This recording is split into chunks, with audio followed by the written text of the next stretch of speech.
कुछ चीज़ें आप खुद के लिए करते हैं और कुछ चीज़ें आपको दी गई हैं। जैसे एक है सेहत और फिर आप उसे कैसे कायम रखते हैं, ये एक चीज़ है। स्वस्थ रहने के लिए आप अच्छे से खाते हैं और कसरत करते हैं। अब प्रेमपूर्ण रहने के लिए हो सकता है कि घर में कोई स्थिति शायद भारी ताकतें सुखद ना हो, तब प्रेमपूर्ण बने रहना आसान नहीं होता। तो हमें क्या करना चाहिए? मेरा मतलब है कि हम क्या चीज़ें करें ताकि वैसे बने, या वैसे होने के लिए खुद को ट्रेनिंग कैसे दें। आपका मानना है कि आपको इसका अभ्यास करने की जरूरत है। अभ्यास यानी आप किसी काम को परफेक्ट बनाना चाहती हैं, है ना? हर समय प्रेम में होना। हाँ, वो कोई काम नहीं है। नहीं, एक्टिंग नहीं, बल्कि पर्याप्त स्वीकार नहीं, करने की भावना। मैं फिर से फिल्मों की बात नहीं करना चाहता, ठीक है? पूरे स्वीकार भाव में होना, क्योंकि नहीं, ये स्वीकार करने की बात नहीं है। अभी क्या आप अपने मन को, अपनी विचार प्रक्रिया को सुखद रखना चाहती हैं या दुखद? मुझे बताइए, आप क्या चुनेंगे? आदर्श रूप से सुखद। मुझे बस बताइए, सुखद या दुखद? आप इस बारे में सोच रही हैं? ये क्या मैं आपको उलझाने के लिए दुखद कह दूं? बिल्कुल कहिए। ठीक है, दुखद। अब मैं आपको आशीर्वाद देने वाला हूँ। नहीं नहीं नहीं, ठीक है, मैं अपने शब्द वापस लेती हूँ।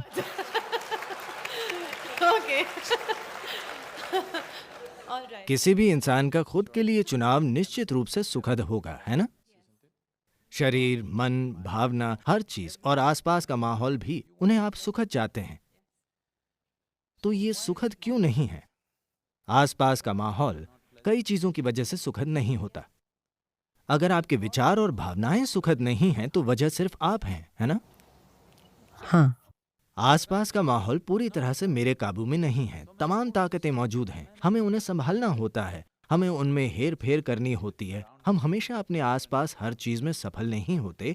आप जानती हैं, अलग अलग लोगों में बाहरी चीजों को संभालने की क्षमता अलग अलग होती है। हम सब में बाहरी चीजों को संभालने के लिए एक जैसा हुनर नहीं होता, पर अंदर आपकी भावना और आपके विचार ये आपके हिसाब से क्यों नहीं चल रहे हैं, ये ऐसी चीज है जिस पर हमें गौर करना होगा, इस पर ध्यान देना होगा। हर इंसान को इस पर ध्यान देना होगा। कम से कम आपके विचार और आपकी भावनाएं आपके मुताबिक चलनी चाहिए।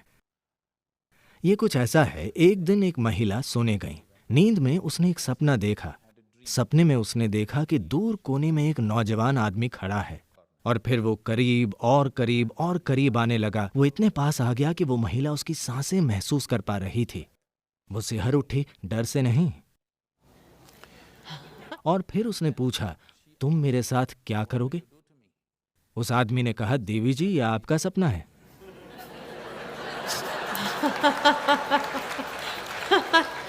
मैं कह रहा हूं कि आपके मन में जो चल रहा है वो आपका सपना है। अब जीवन के साथ समस्या है, ये नहीं कि जीवन आपकी मर्जी से नहीं चल रहा है।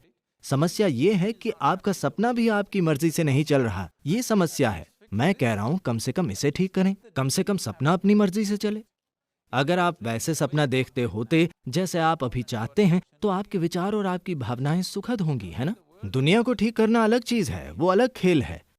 उसके लिए काफी हुनर चाहिए। इसके लिए बस इच्छुक होने की जरूरत है। हाँ। आप लगातार खुशी, आनंद, प्रेम की बात क्यों कर रहे हैं? इसलिए नहीं कि ये अपने आप में कोई लक्ष्य है या अपने आप में लक्ष्य नहीं है। सिर्फ तभी जब आप अपनी ही प्रकृति से प्रसन्न रहते हैं, You stop being in pursuit of happiness.